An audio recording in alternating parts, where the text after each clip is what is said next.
Chapter 8: The Private Elevator. The smell of burnt paper lingered in the kitchen like the ghost of a bad dream.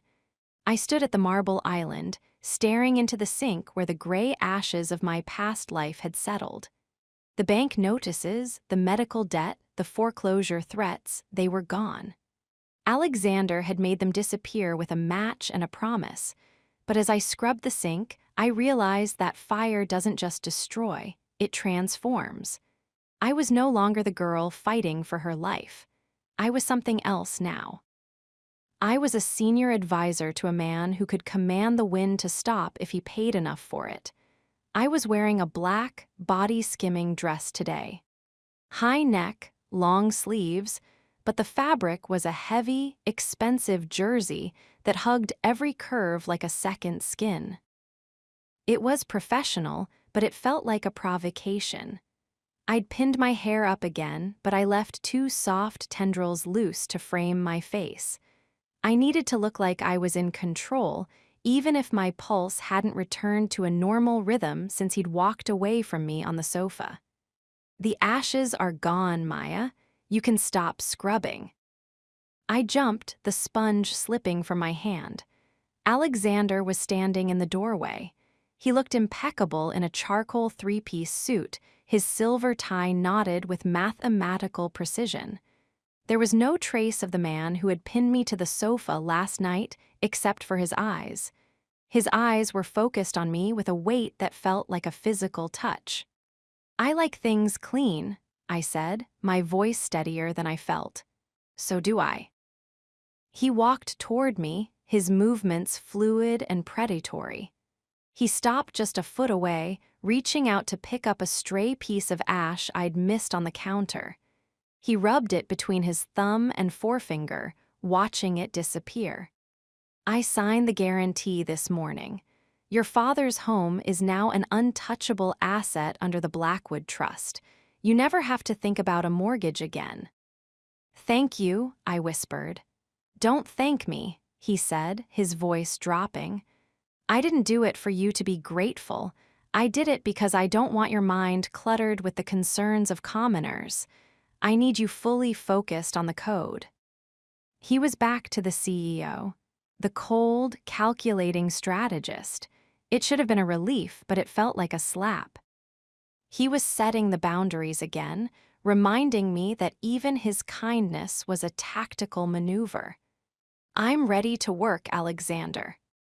"Good, the board is waiting. We're taking the private lift." Alexander POV. I watched her as we walked toward the rear of the penthouse, where the private elevator was located. She was trying to hide it, but I could see the way her hand trembled slightly as she adjusted her bag. She was terrified of the power I had over her, yet she was walking right into the center of it. That was the thing about Maya Sterling. She didn't run. She stood her ground until the ground itself gave way. The private elevator wasn't like the ones in the main lobby. It was a small, wood-paneled box with gold leaf accents and a single, plush leather bench. It bypassed every floor of Blackwood Tower, going straight from the penthouse to the executive suite on the 90th floor. It was a space of absolute privacy. No cameras, no microphones, just us. We stepped inside, and the doors slid shut with a soft, expensive click. The air in the elevator was immediately different. It was thick with the scent of her jasmine and the dry, metallic tang of the elevator's machinery. As the lift began its ascent, the pressure changed. Maya stood in the corner, her back against the wood paneling, her eyes fixed on the floor numbers as they flickered past. 30, 40, 50. "You're standing very far away, Maya," I said, leaning against the opposite wall. "I'm standing where there's space." "There's plenty of space right here." I gestured to the spot beside me. "I'm fine where I am." I smiled, a slow, dark thing. I took a step toward her. The elevator was small enough that one step put me in her personal space. 2 steps put me close enough to feel the heat radiating from her skin. The board meeting is going to be difficult, I murmured, watching the way her pupils dilated. They've heard rumors about the Sterling girl. They think I've brought you on as a decorative piece, a way to silence the legal troubles. She looked up at me then, her eyes flashing with that familiar fire. Let them think that. It will make it easier to shock them when I start talking. I have no doubt you'll shock them. I reached out, my hand resting on the wood paneling just above her shoulder, effectively trapping her. But I need to know your head is in the game. After last night, after I walked away. You didn't walk away, she countered, her voice dropping to a whisper. You retreated, there's a difference. I let out a low, rough laugh. You're far too observant for your own good. Yes, I retreated. I didn't want to take what you weren't ready to give, but don't mistake my patience for a lack of desire. I moved my hand from the wall to her neck. I felt her breath hitch. My thumb traced the line of her jaw, tilting her head back so she had to look at me. The elevator was climbing faster now, the slight hum of the cables the only sound in our private world.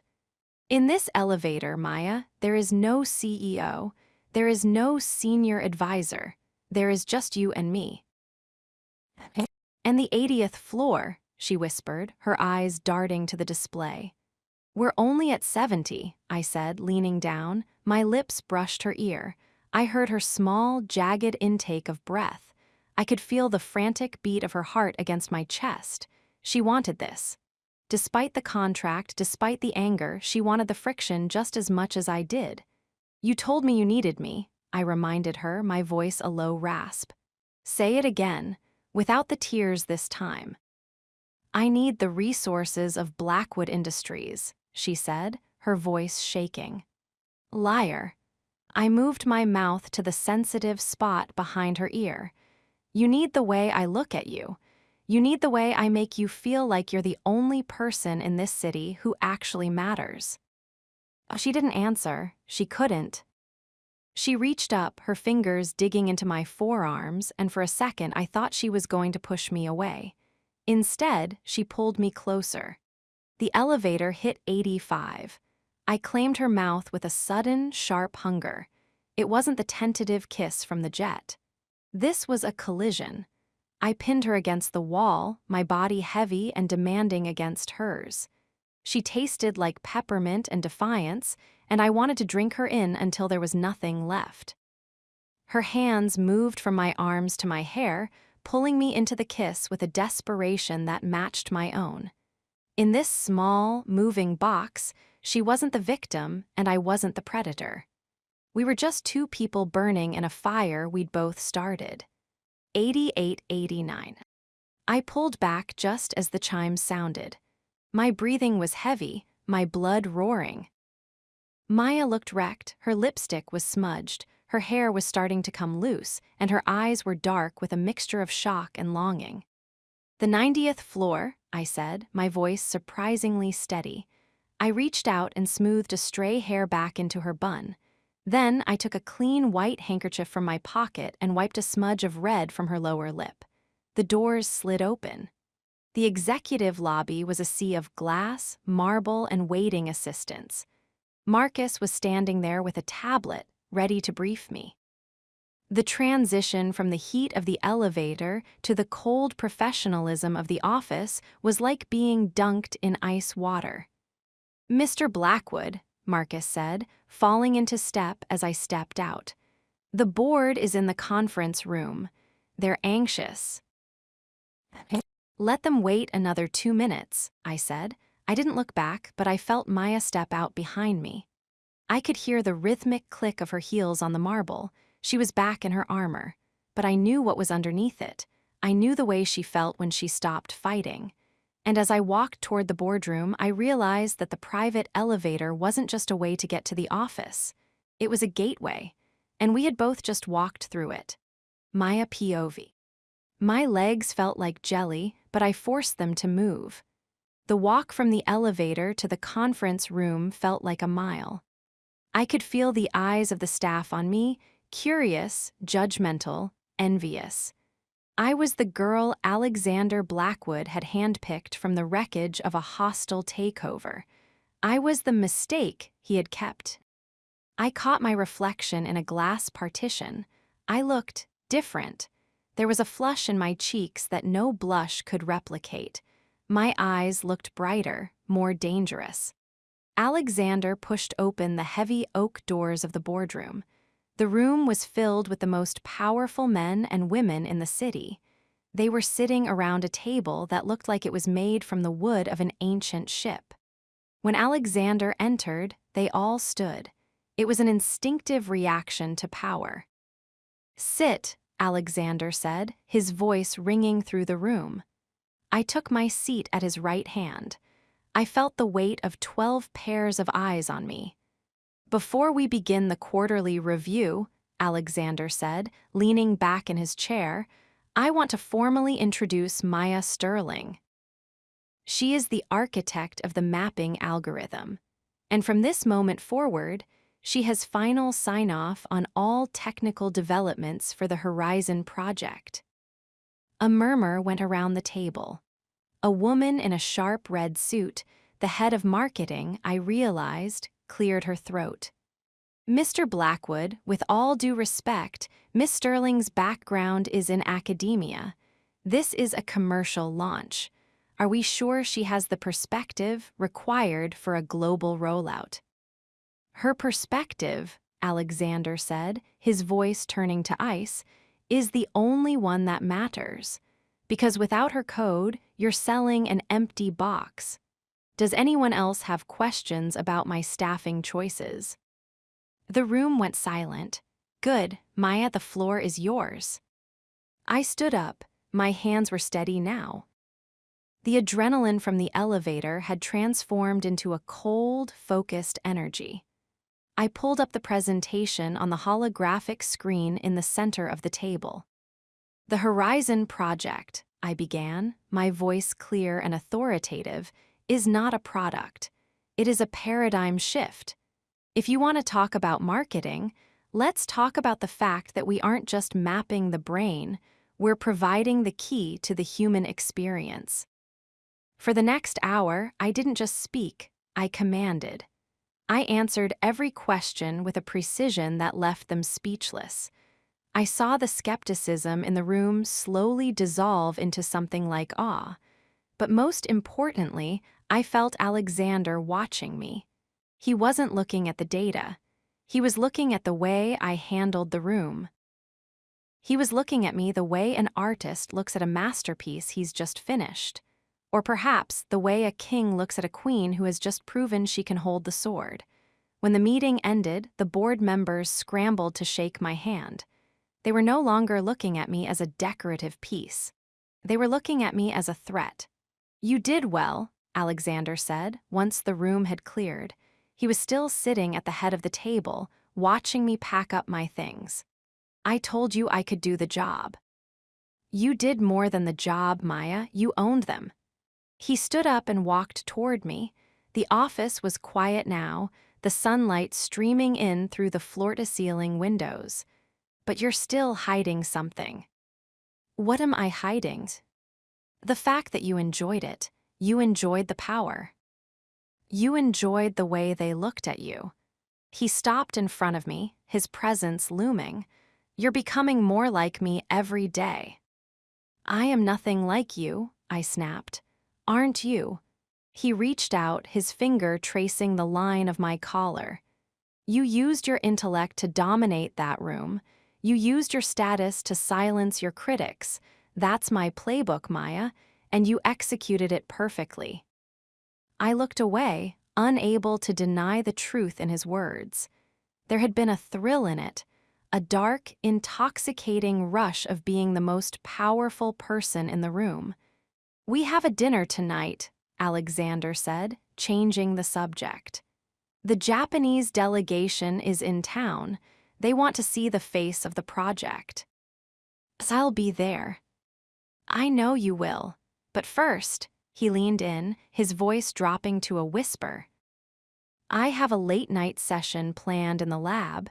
Just the two of us. We need to look at the primary source code again. And just the two of us. The private elevator is the only way in or out after midnight, Maya. He brushed a thumb over my lower lip, his eyes darkening. And I think we both know that we have some unfinished business in that elevator.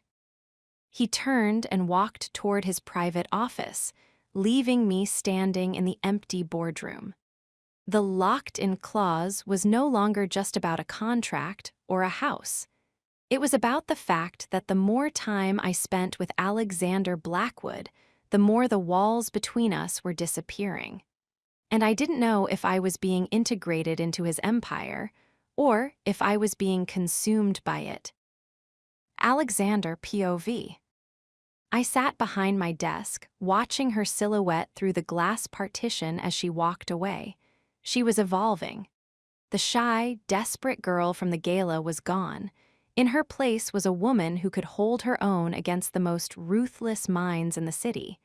But the more she grew, the more I wanted to keep her for myself. It was a dangerous instinct. In business, you don't become obsessed with your assets, you manage them. But Maya Sterling wasn't an asset anymore. She was a fever. I picked up my phone and dialed Marcus. "The dinner tonight," I said. "Cancel the reservation at Le Bernardin. We're doing it here, in the penthouse. I want it intimate. And I want the security detail on the perimeter only. No one enters the 90th floor after 8:00 p.m. "Understood, sir." "And the Japanese delegation. Tell them I've had a change of plans. We'll meet them tomorrow." I hung up. I had lied to her. There was no source code issue. There was no late-night lab session. There was only the private elevator, a bottle of vintage wine, and the realization that I couldn't wait another 6 months to find out exactly what happened when the Sterling girl finally stopped saying no. I looked at the gold leaf doors of the private elevator in the corner of my office. Power has a price. And tonight, I was going to find out if Maya was willing to pay it. Maya POV, late afternoon. I spent the afternoon in the executive library, a quiet, circular room filled with leather-bound books and the scent of old paper. I was supposed to be reviewing the marketing strategy, but the words were blurring together. My mind kept going back to the elevator. The heat. The way his body felt against mine. I wasn't a fool. I knew Alexander was playing me. He was a master of psychological warfare. He'd saved my home to lower my guard, then he'd promoted me to make me feel powerful, all while keeping me physically close. It was a textbook seduction, but knowing it didn't make it any less effective. A knock on the door interrupted my thoughts. It was Marcus. "Miss Sterling, Mr. Blackwood has requested you meet him in the penthouse for dinner. He's canceled the external meeting." "Canceled it? Why?" "He didn't specify. The private elevator is ready for you." I felt a jolt of anxiety. Dinner, alone. In the penthouse, thank you, Marcus. I walked toward the elevator. The lobby was nearly empty now, the staff having headed home for the evening.